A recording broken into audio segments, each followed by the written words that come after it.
Hi, friends. It's so good to be back here with you again. It's been a little while. I've missed you. I hope you missed me too.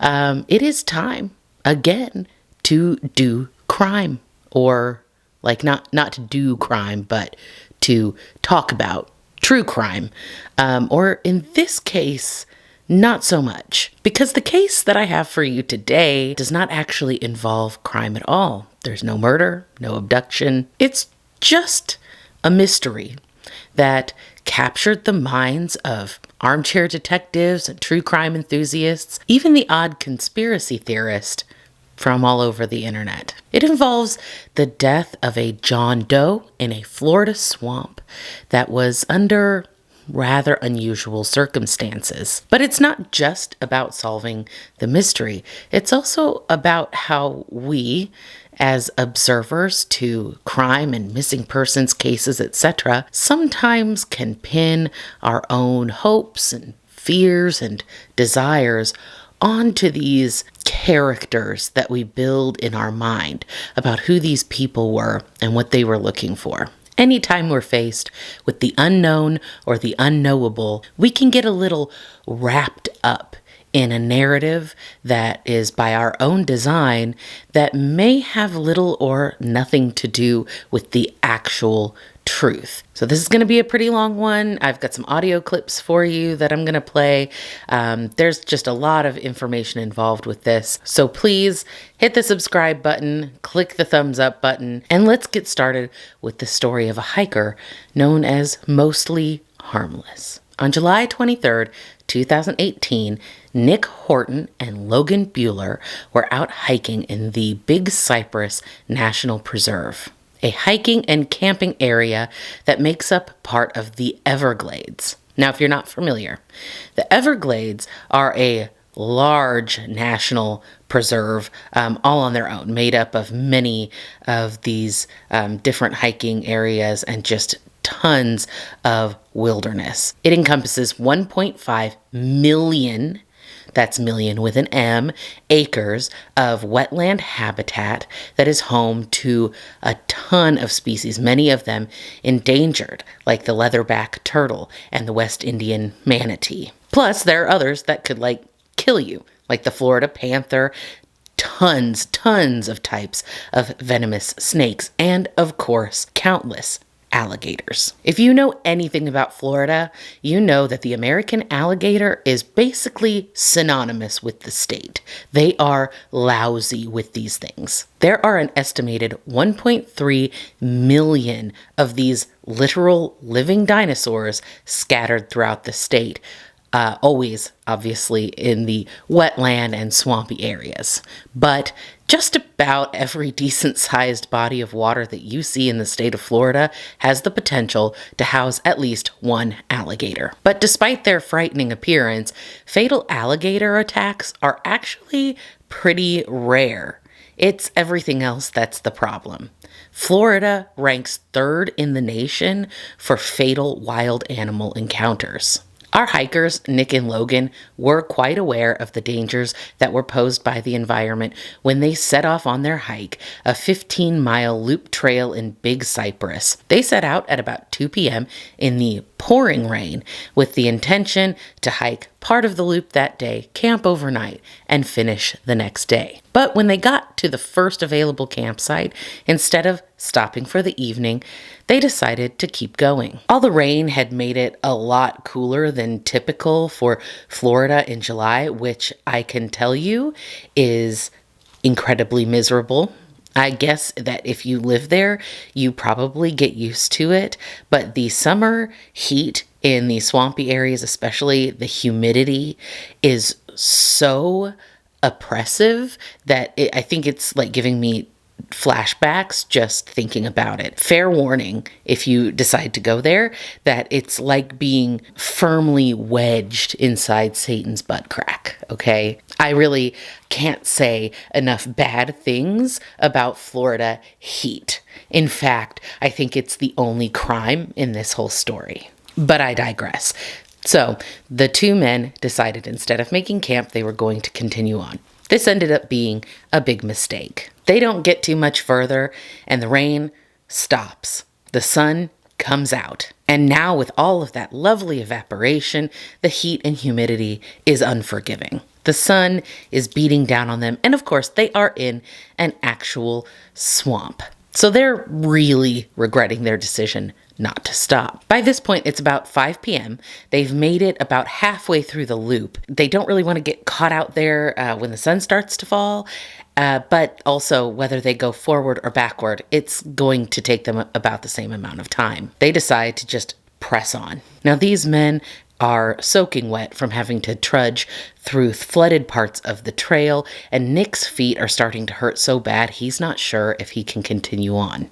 They come to a spot on the trail where there's supposed to be a cabin, and they think, well, we'll stop there and rest. But when they arrive there, they find that that cabin has burned down, and they have no choice but to soldier on. They know that there is one more campsite before they reach the end of the loop. It's called Noble's Campsite, and it's about 5 miles from the end of the trail. And by the time they get there, it is already getting dark. Nick finds a picnic table. He sits down and starts to take off his boots to try to rest his feet and assess the damage. At the same time, Logan spots something at this campsite. It is a bright yellow one-person tent, and there is a pair of boots propped out just outside the opening. This is pretty standard. If you've ever been in a tent, you know you pop your shoes off, set them outside the door. That's what Logan stumbled upon. Based on just general etiquette, he goes to just announce that they're there, let the person who might be occupying the tent know that there are other people at the site. Now, we're really fortunate about this because the Collier County Sheriff's Department, that's the county that they're in at this time, when this case came up and it was being investigated, they actually started a podcast. And they started it originally to try to get out more information about the unidentified person that they were looking for, which is the subject of this video. And this is just a little bit of an interview audio from Nick Horton describing what happened when they found that tent. Then the next place, which is not far from there, is the Noble campsite. And that's the last campsite before the 5-mile stretch out of there. So we get to that and we see a sign that says campsite 100 yards, water 100 yards. And we didn't know what it meant by water, so we were like, oh, God, water, that sounds good. And we just started walking through it. And nobody had been out there all day. It looks like nobody had been out there in a long time. The grass was really high. It was up to past my waist. And we're just walking through it. None of it's beaten down. And you can tell it looks like no one's been out there. Logan's a little bit ahead of me. And I start hearing him say, hello, hello. Like he's calling out to someone. And I think to myself, great, there's a camper out here. And I just wanted, kind of the rest and didn't want to invade anybody's privacy. This guy not responding. Maybe he's in the tent. I don't know, maybe he's a fugitive or something. I'm kind of just want to get out of there. I'm probably about 25 feet away walking right now. And I hear him say, Nick, come back. I don't think this guy's doing too well. I leaned over to look, didn't really want to look, but then I did, and I saw what he was talking about. And then there's the hiker, or the camper, he was there, and he was kind of in an upright position, and kind of almost pretzeled up a little bit. His body looked like it was twisted, or kind of, it just looked like a weird position to be in. He wasn't laying down, and his eyes were wide open, and he was looking right at me. And yeah, I told him right then and there, Logan, this guy's dead. When the two men discovered that the occupant of the tent was deceased, they immediately called 911. Collier County 911, what is the address of your emergency? I'm at Big Cypress National Preserve. Is that on Alligator Alley? It is. It was off of 75, yeah, Alligator Alley. Okay. Are you on the preserve, though, or are you still on the highway? No, I'm in the preserve right now. I'm trying to walk out of it. Okay, yeah, because I'm using your phone here to get the location. No problem. And what is your name? I'm Nick Horton, or Nicholas Horton. And what's the phone number you called us from? Thank you so much. And did you need the police, fire, medical? We just found a dead body. Okay. Are you on the trail? Yeah, I'm on the trail, and then the dead body is at the Noble,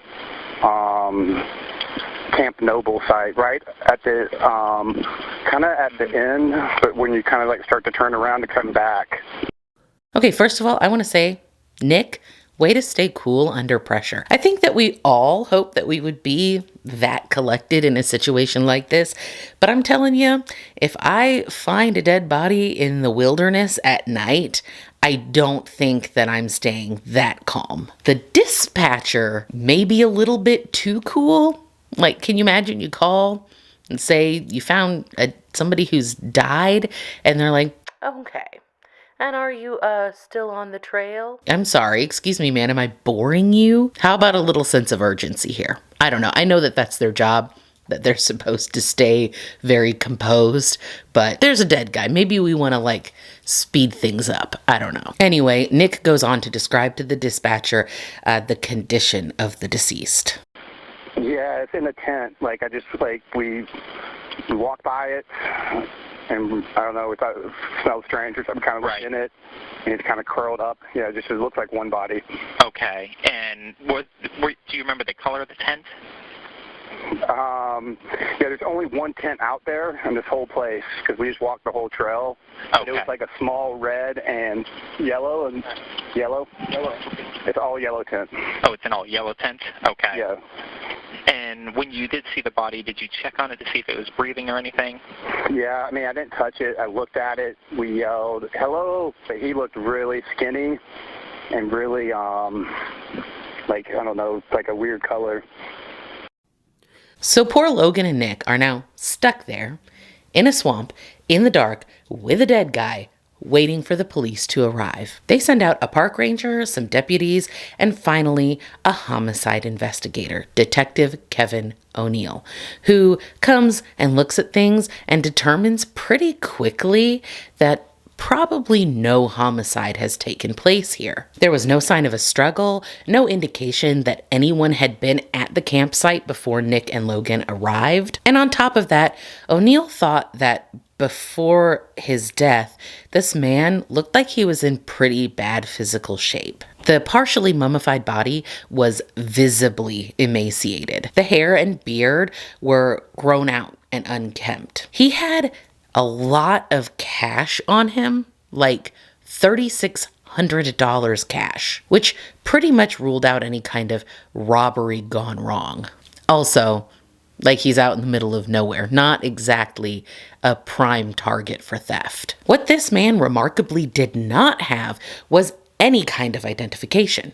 No driver's license, no credit cards, no cell phone, no laptop. Nothing. Not so much as an initial marked on his gear. Which, by the way, pretty good gear. Some of it was quite expensive, high-end stuff. He had a large rucksack and trekking poles. Not really the sort of things you're looking at for a 15-mile loop trail. This is like cross-country trekking kind of stuff. Of course, as is normal, everything gets bagged and tagged, put away for further investigation, and the body is removed and taken to the medical examiner for autopsy. Detective O'Neill, of course, sets out to try to discover the identity of his John Doe, and he starts in the normal way that you would expect: fingerprints. Now, there's lots of ways that you can end up getting your fingerprints into the system. Most commonly, if you're arrested or if you do military service. But also, this is 2018, so by this point, some employers are taking thumbprint information. A lot of government documents, loan documents, stuff like that. You might end up with your fingerprints in the system that way. Sometimes parents actually get their children fingerprinted so that they can be easily identified if they're ever kidnapped or worse. But the John Doe comes back with absolutely zilch. He's nowhere in the system. The investigators also go through missing persons reports, but they don't find anything that comes close to matching the description of their mysterious hiker. So now, of course, they need to get a little bit more creative. Now, they had gotten lucky in some respects. The tent had protected our John Doe from the worst of the elements and, of course, from animals. So, all in all, his actual body was in pretty good shape. And because of the ever-present heat of the Florida Everglades, the body was somewhat mummified. So they were easily able to have an artist recreate his face, which they did, and they released that to the public. They also had a pretty good physical description. They knew relatively what his skin looked like, what his hair looked like, how tall he was, etc. And they release all of this, the recreation of his face, along with his physical description to the public. It's something like this. He was not particularly tall for a man at 5'8" and was just generally petite overall. He was between the ages of 30 and 50 with gray hair and beard, no tattoos, a large abdominal scar, and kind of most interesting in my opinion anyway, perfect teeth. And I don't mean that his teeth were like really, really straight. I mean they were perfect. No dental work, not a filling, not a cap, not a crown, no root canals, nothing missing or broken, just perfect. Do you know how unusual that is? That is a very distinguishing characteristic. So they put all this info out to the public, kind of grasping at straws, hoping someone, anyone, can give this man a name. It wasn't long before the Collier County authorities did have information flowing in, but not from family and friends of the deceased as they had expected, from hikers from all over the country who thought that they had made some brief and casual acquaintance with this man along the Appalachian Trail.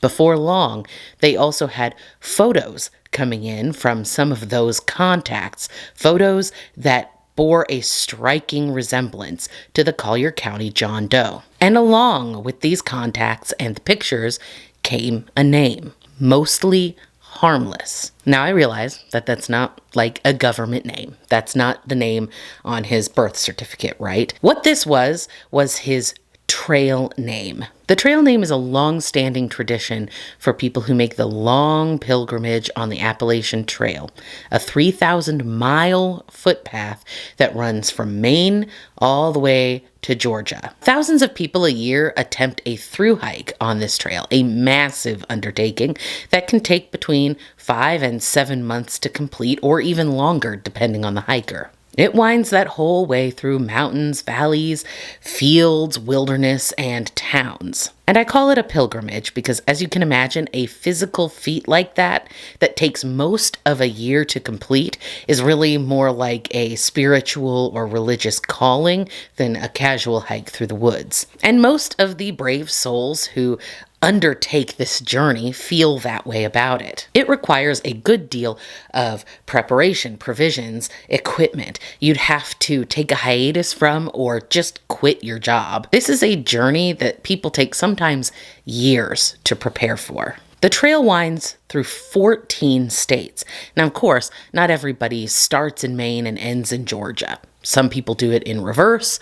Some people just catch the trail wherever it is closest to them, whether that's Connecticut or West Virginia maybe. More people don't complete it in its entirety than do. But for these through hikers, a certain trail culture has developed over the years. There are places that are marked for them to stop that are known to be friendly to hikers. There are landmarks along the way that you might want to see or take a picture with. There's also a network of so-called trail angels who are just people that live near the trail that help hikers. They'll provide them with food, water.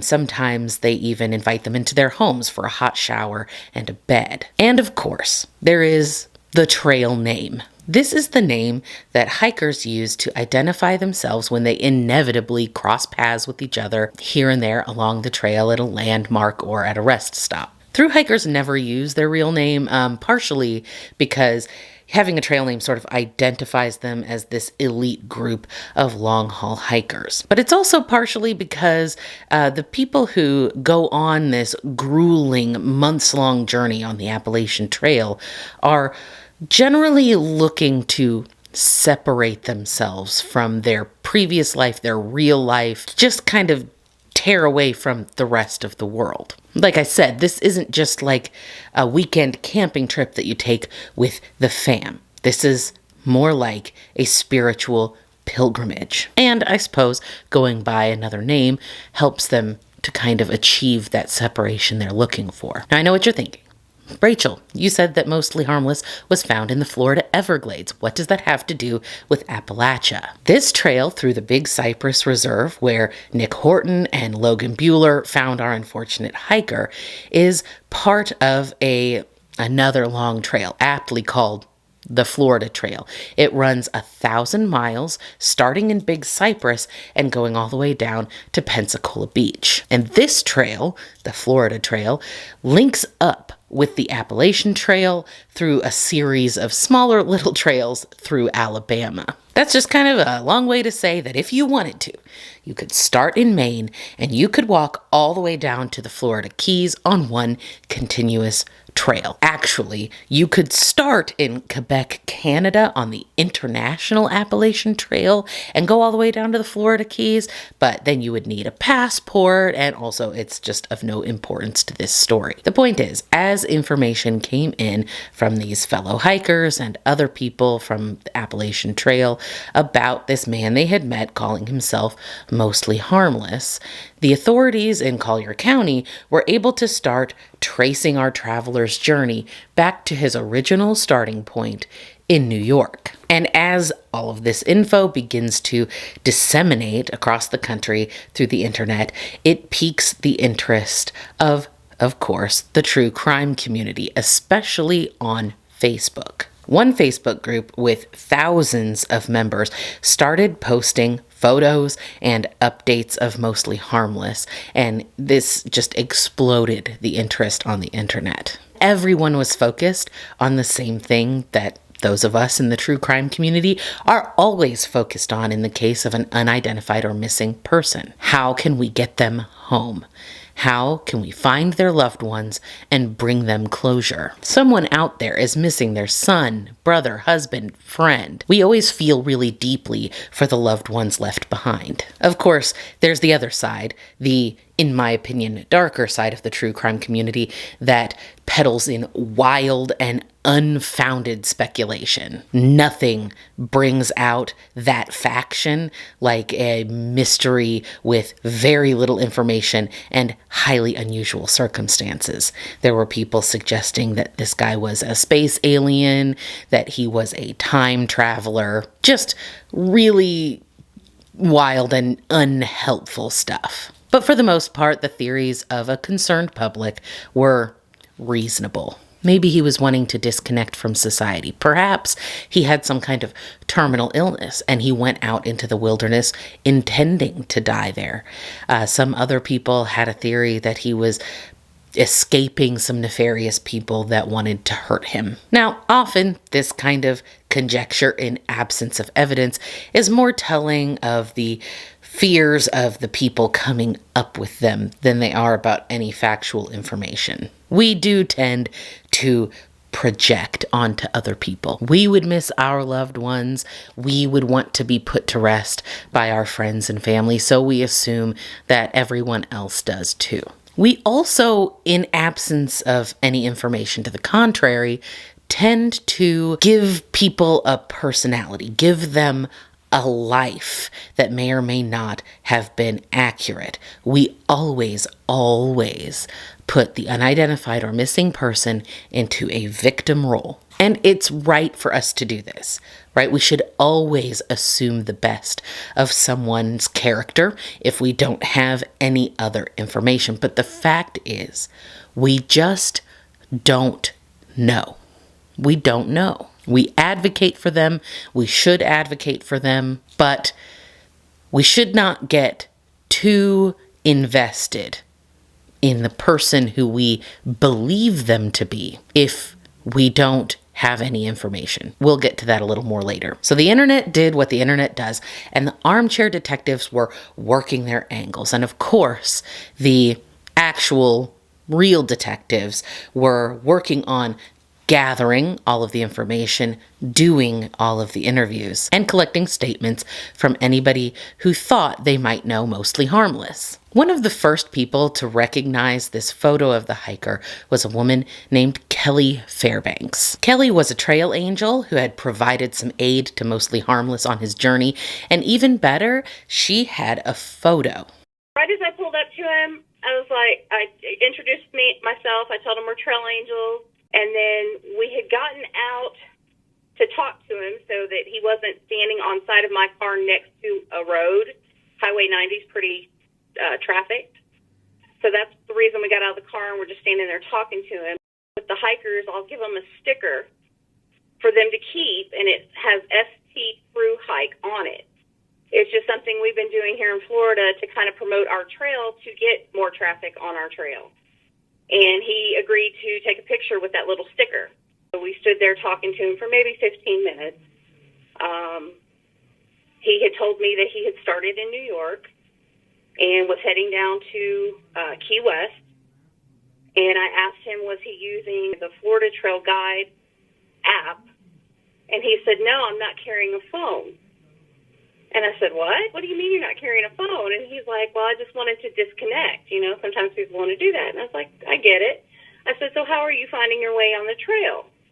And he told me he had just been following the blazes, and he pulled a piece of paper out of his pocket, and it was probably an 8 by 11 piece of standard paper, and it had a picture of the entire state of Florida on it with a line drawn through where the trail would go. And that's all he was using as a map.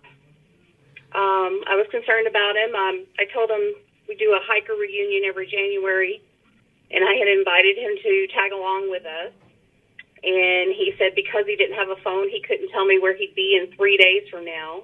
I have a little trail magic bag that I put Kool-Aid mixes and apple cider mixes and just different things to add flavor to a water, and crackers and that kind of thing. So I handed him that, and he went on his way. The one thing that stood out in my mind when I met him was his eyes, and the fact that his eyes looked so young, and then he had this gray beard on his face, and it just didn't match his eyes, in my opinion. I just felt like he was so much younger than his appearance gave you, you know, just looking at him, you thought he was older just with that full beard and the gray in it, but his eyes just were so young looking. So he'd been in the back of my mind the whole time, waiting to see if anybody saw him further down south or if he made it to the end.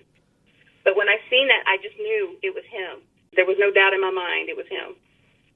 You can really hear the concern in Kelly's voice there. It's not common for thru hikers to attempt that journey with no form of communication or, at the very least, an extremely detailed trail map. Harmless was clearly inexperienced, possibly overconfident, and definitely putting himself in a potentially dangerous situation. Nearly all of the tips they got were from the Appalachian or Florida Trail hiking communities. But of course, they did get some calls from people with missing family members who thought that Harmless could be them. Unfortunately, none of these panned out. They found out that Harmless had checked into a hostel somewhere along the trail, and he had checked in using the alias Bill Bellamy. But that also turned out to be a fake name. Another dead end. They found this sporting goods store where Harmless had purchased most of his camping and hiking gear. They checked it out, hoping they could find a credit card receipt or maybe even a check. But, of course, he had used cash. That would explain why he had so much on him at the time of his death. And all of this time, not a single real friend or family member called in. Not a single missing persons report matched up. The public started to wonder about using DNA. Of course, authorities had run his DNA through CODIS by 2018. That was pretty standard practice for unidentified decedents. But in order to be in CODIS, you usually have to have like a criminal record, and Harmless clearly didn't. Now, right around this same time, a huge case had just been solved using DNA. The Golden State Killer was finally identified as former police officer Joseph James D'Angelo. And this was 30 years after his last murder. Authorities created a DNA profile using evidence taken off one of his assault victims. The authorities had created a DNA profile from evidence left on one of his victims, and they uploaded it to GEDmatch, which is now a really well-known genomics website. With this information, the authorities were able to construct a family tree, which led them to a relative, and of course, eventually to D'Angelo himself. Obviously, the Golden State Killer case got a ton of press, and people who were following the hiker case closely started to wonder why the Collier County Sheriff's Department didn't do the same thing to find the family of Mostly Harmless. This is Lori Napolitano talking about some of the issues that they faced regarding DNA in the hiker case on the podcast in February of 2019. Lori was the chief of forensic services for the Florida Department of Law Enforcement. One thing probably needs to be made clear. There's two different types of DNA testing. There's the traditional DNA testing that we've done for years and years when someone's arrested or someone is missing. And on a missing person, we can get DNA, let's say, from family members. When someone's arrested, their DNA goes into our CODIS national database. It's offenders and missing persons. So that's the type of DNA testing that the crime lab would do on a suspect sample or on an identified deceased person. That is a completely different type of DNA sample or DNA profile that gets developed for the ancestry type testing. They come from the same person, but it's like a hand and a foot. They're completely different. You can't compare them. So this testing, when we talk about genetic genealogy, Golden State Killer, that is a different type of test. It's the same test that people do in Ancestry and 23andMe, but it's new to law enforcement to use it in this way.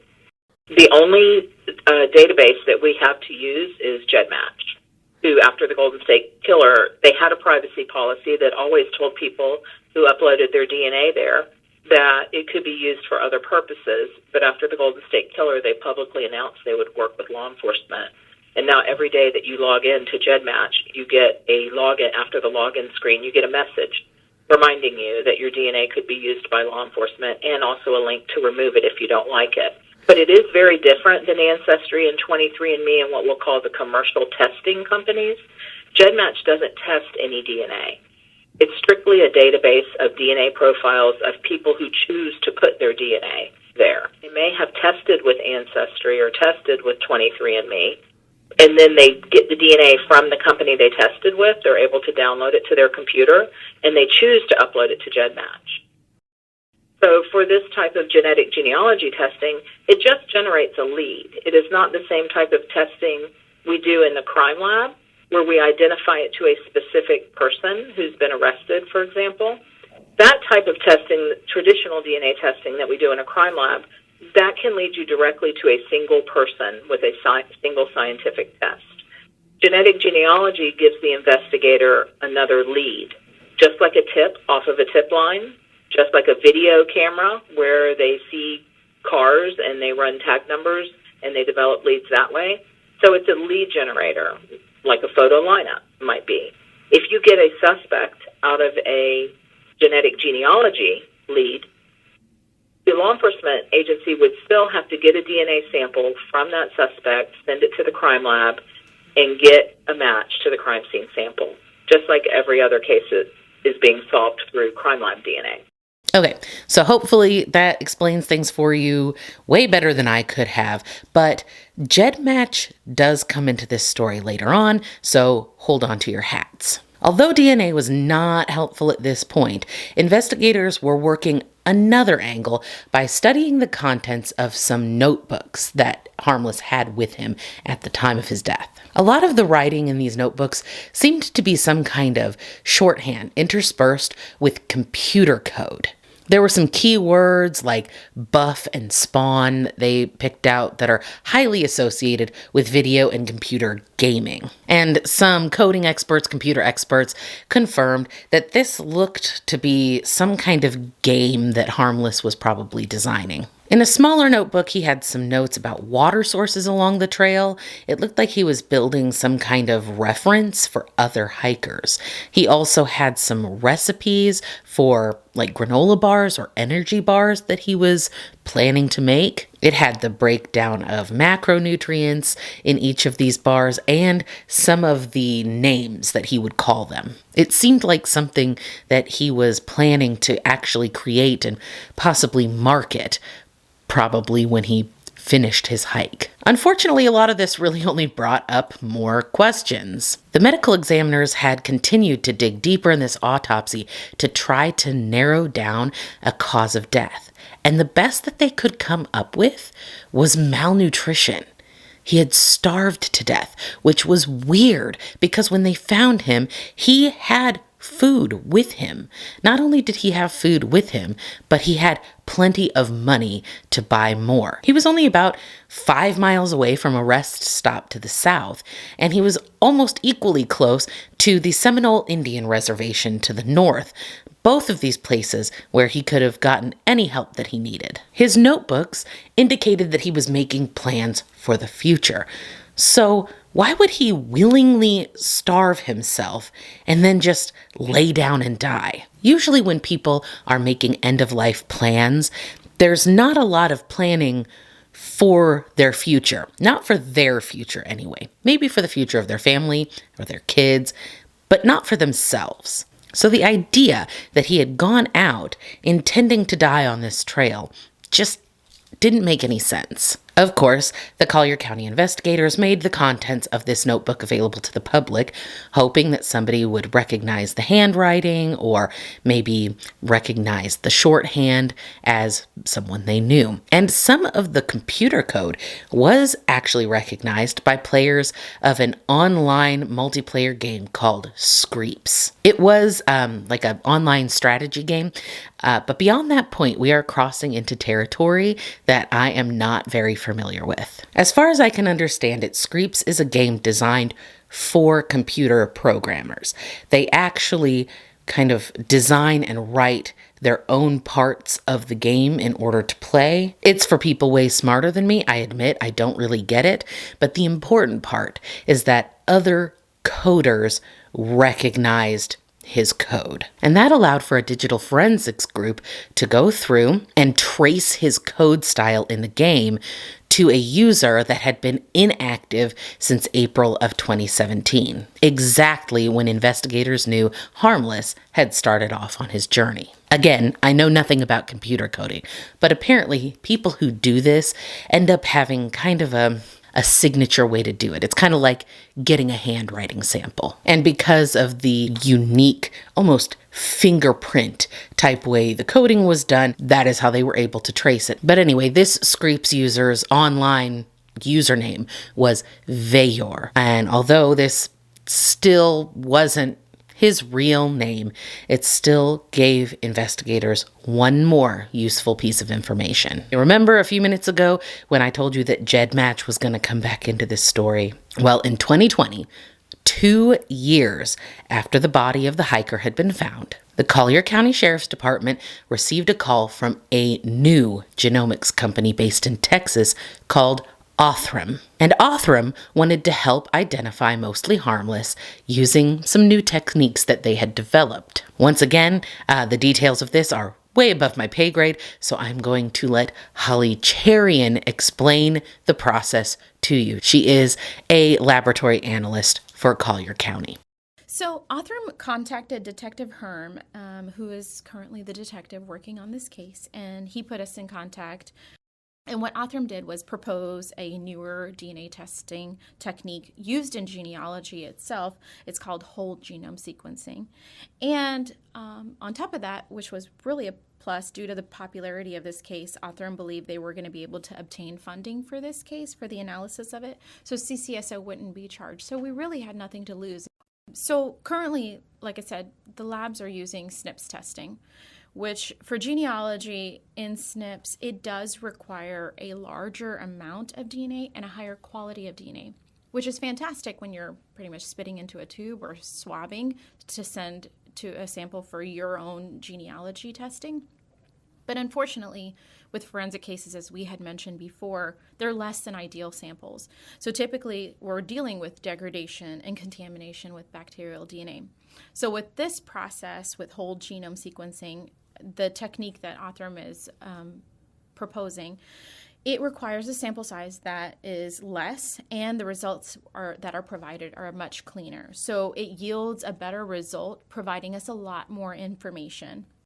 After Othram did their testing, they were able to determine that Mostly Harmless was of Cajun descent, and even that his family had come from Assumption Parish, Louisiana. They were also able to link him to the family name Rodriguez. This was the most solid break in the case they had had in 2 years. And the sheriff's department started really targeting Louisiana and the surrounding areas to disseminate information and photos. David Middleman, who was the founder of Othram, went on Facebook to discuss what they did and all of their findings, which also got a lot of attention. And a journalist from Wired named Nicholas Thompson, who had written about Mostly Harmless back in 2018, bought Facebook ads targeted in the Louisiana area in order to basically push ads for his article to continue to get more information out. And by the way, Nicholas Thompson's 2018 article and a later update article that he wrote, I heavily referenced when I was researching this case. And I will leave links to those for you down in the description. And all of this effort finally paid off when a former coworker recognized a photo of the hiker that he had seen online, and he called Florida to identify him. Of course, with so many tips that had turned out to be dead ends, they had to do their homework and check out this information before they could actually make a positive identification. Through the coworker, they were able to get in contact with the hiker's mother, and using DNA, were finally able to confirm that Mostly Harmless was 42-year-old Vance John Rodriguez. He was born in Baton Rouge, Louisiana, but for the last several years, he had been working as an IT professional in Brooklyn, New York, which matches up perfectly to the time and place that he set off for his Appalachian journey. Collier County authorities notified Vance's next of kin, made a press conference to inform the public, and with that, the case was closed. But, and that's a big but, our story is not yet over. Because now we have a name, right? But who was Vance Rodriguez?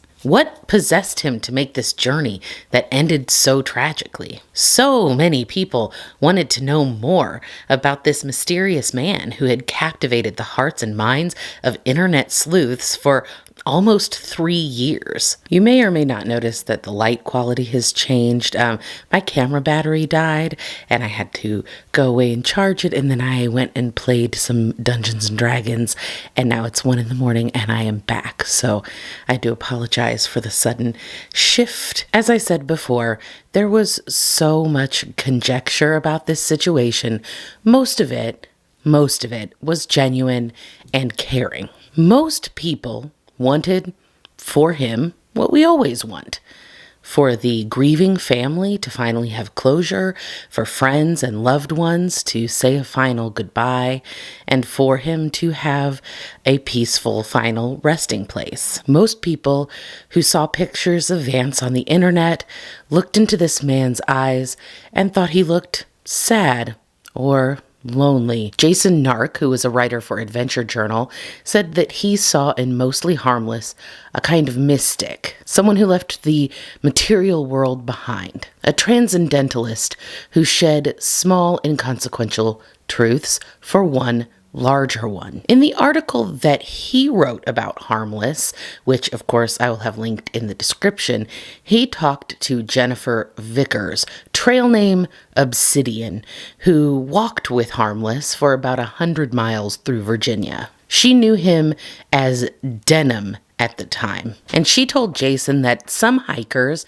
do give off kind of bad vibes, but she didn't get anything like that from Denim. He had made her feel safe, in fact, and she laughed as she described what an unlikely pairing they seemed to her. She's a black woman in her 60s, and he was a white guy who she thought to be about 40 years old. She had remarked to the journalist, "I just really hope he is who I thought he was. But Nick Thompson, the writer for Wired magazine who I referenced earlier, went ahead and wrote an update to his 2018 article after talking with coworkers, friends, and ex-girlfriends of Vance's. And his update painted a much different picture of Rodriguez than most had imagined. One of a complicated man, highly intelligent, but troubled and prone to bouts of anger. A man who, by the end of his life, had alienated almost everyone around him. According to Thompson's article,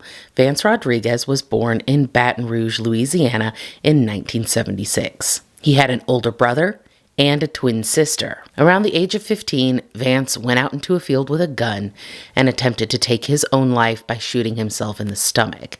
This was the cause of the unexplainable scar that would be revealed in his later autopsy. Obviously, he did not succeed in this attempt, but he was badly injured, unable to get up, it seems. He did hold his arm up above the tall grass. Unfortunately, a passing truck saw him and stopped to help. After the attempt on his own life, his parents apparently had him institutionalized, or at least that's what he told a friend known only as Marie, who spoke to Nick Thompson. He would go on to tell friends that his father had hurt him badly, but he never elaborated on how. But his parents did allow him to be completely emancipated at the age of 17, and it seems he had basically no contact with them after that.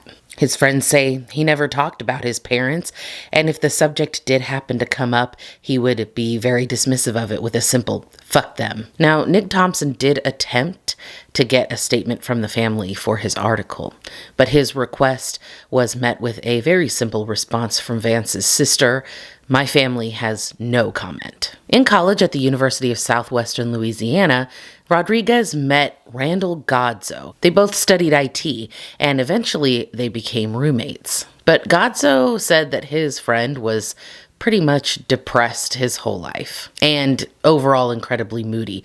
He would sometimes play video games for like 18 hours a day, which is a lot. He said he shut out everyone and everything, and sometimes these depressive bouts would go on an extremely long time. Godso said that Vance would sometimes go a year without smiling or being nice to anyone. Despite this, he got along okay with his roommate, and those are his words. But he was very surprised to hear how his former friend had died.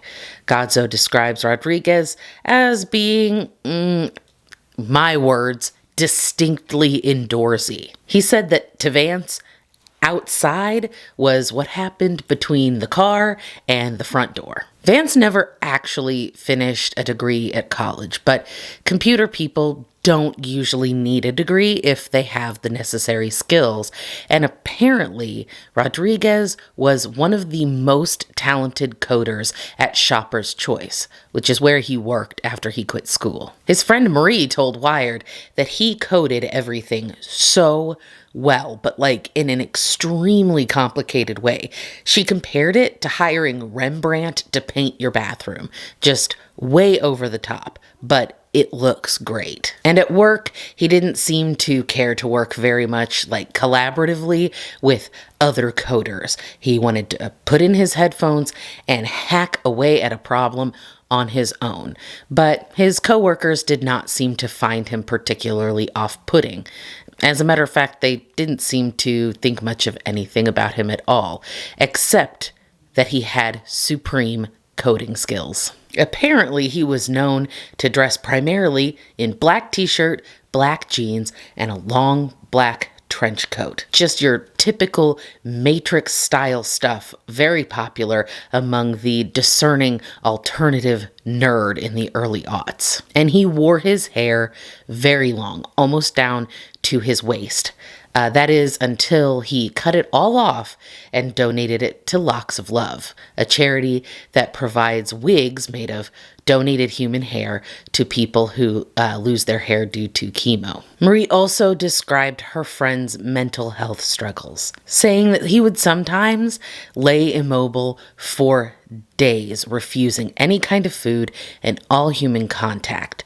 His friends called these outages, but despite these, he refused to have any kind of traditional mental health care. Instead, self-medicating with alcohol and chocolate. It would seem that Vance wasn't just a moody, nerdy, depressive introvert, though. Sometimes his moodiness would outlet in violence against the women in his life. One former girlfriend, who he had dated in Baton Rouge for about 5 years, posted a Facebook status after they broke up that said, "Rent, $950 a month, utilities, $300 a month. Finally standing up to the monster that beat you up emotionally and physically for 5 years.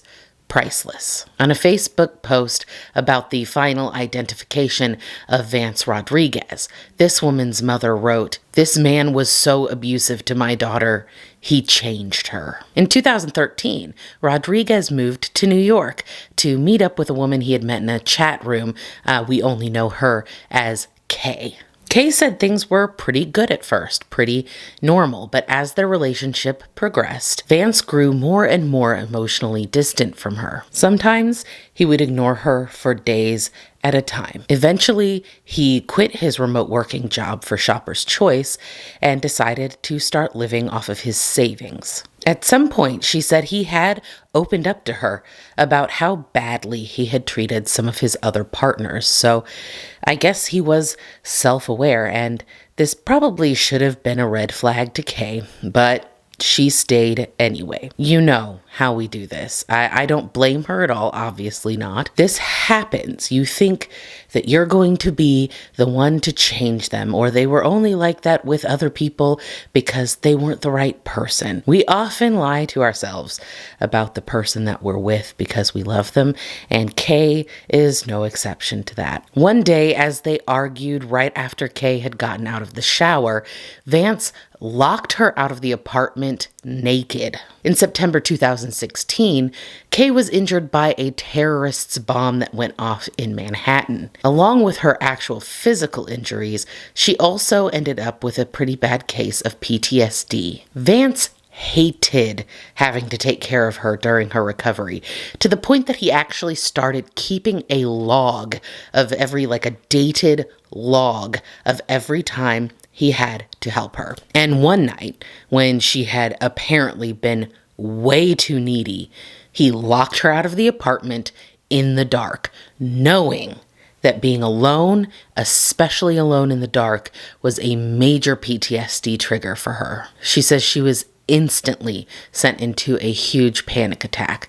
She also says these were not the only times he locked her out, and also recalled, "This is only the light stuff." When Kay expressed that she wanted to leave the relationship, Rodriguez threatened to dox her if she did. But in the winter of 2016, she left anyway. In January of 2017, he wrote in a Slack channel that was for other Screeps players, quote, "I'm mostly harmless for now." And in mid-April 2017, he posted his very last message on Slack and headed off down the Appalachian Trail, leaving his wallet, computer, keys, everything behind in his apartment. His landlord would find it there, right where he left it, 8 months later. So the answer to the question, why did it take so long to identify Vance Rodriguez, is simply this: no one was looking for him. He hadn't spoken to his family for some 25 years, and no one who knew him seemed to know why. They did not want to talk about him. Now, I'm not interested in participating in any unwarranted speculation, but I do feel safe to say that Vance seems like the kind of man that you could never really know, because he would never let you close enough to know. Even people who had lived with him for a period of time, like his former roommate Randall Godso, could only say that they got along with him fine. His friend Marie appreciated his unique aloofness. She liked that he was just himself. But when he disappeared, they all figured he had just gone on a long outage, just dropped out. and none of them seemed particularly concerned by this. Those who did try to get closer, like his long-term girlfriends, got to see a side of Vance that no one else saw. Violent, controlling, quick-tempered, and selfish. And maybe that's the very reason he kept people at arm's length, to make it easier to hide these less desirable aspects of his personality. Aspects that he very well may have been ashamed of. And what I see mostly is a man who was highly intelligent, but who struggled to make any real meaningful connections with other people, even though he wanted to, or at least he wanted to want to. Humans are complicated, and they don't always turn out to be the people we wish that they were. We wish that Vance was a kind of folk hero, undeservedly overcome by the big, bad wilderness despite his very best efforts. We wish that all the time and effort and resources spent by the Collier County Sheriff's Department was worth it to bring closure to a grieving family. We wish that Vance's absence was noticed and noted by his friends, that they missed him, that they were looking for him. But people are not always what we wish them to be. They're imperfect, they're fallible, they suffer with issues that are difficult to understand. And so it seems that the people who grieved the most for Mostly Harmless were the people who knew him the least. Other hikers he met in passing on the trail, and true crime enthusiasts like us, who in our kind of obsessive desire to understand human behavior projected onto Harmless our own fears and our hopes and our dreams and our insecurities. What exactly happened to Vance Rodriguez, we may never know. But it seems likely that after months of hiking and never quite getting himself out of whatever not so great mental state he was in, he laid down in that tent for his one final outage. And he never came out of it. And this is just a good reminder, I think, that mental illness cannot be cured by hiking away from it. It can't be cured by going outside and by drinking alcohol and eating chocolate. You can blame whatever you want, work, society. Vance thought that his problem was the people around him, that if he could just get away from everybody, get away from society, that maybe that would heal something within himself. But as we see, that is not the case. It can be helpful, but it's not a cure-all. It may keep those feelings at bay for a while, but eventually those feelings will just find something else to attach themselves to. You cannot outrun trauma. You cannot outrun mental illness. Please don't try to. A memorial for Vance on findagrave.com indicates that he was cremated, and along with that are a couple dozen messages from mostly anonymous people, some fellow hikers, and the odd distant relative or two. And that, I'm afraid to say, dear friends, is where the story of Vance Rodriguez, aka Mostly Harmless, comes to an end. Thank you so much for joining me here today. It is so nice to be back with you. And right now is usually the time I encourage you to do something to take care of yourself today and every day. But today is different, and I would like to encourage you to look for ways to take care of each other. Even the most introverted of us need other people in our life. So today, do that. Look after one another for me. Hit the subscribe button if you'd like to subscribe. Click the thumbs up if you liked this video. And other than that, I will see you on the next one. Bye. I'm gonna set your place on fire. Let's get higher. I'm gonna set your place on fire.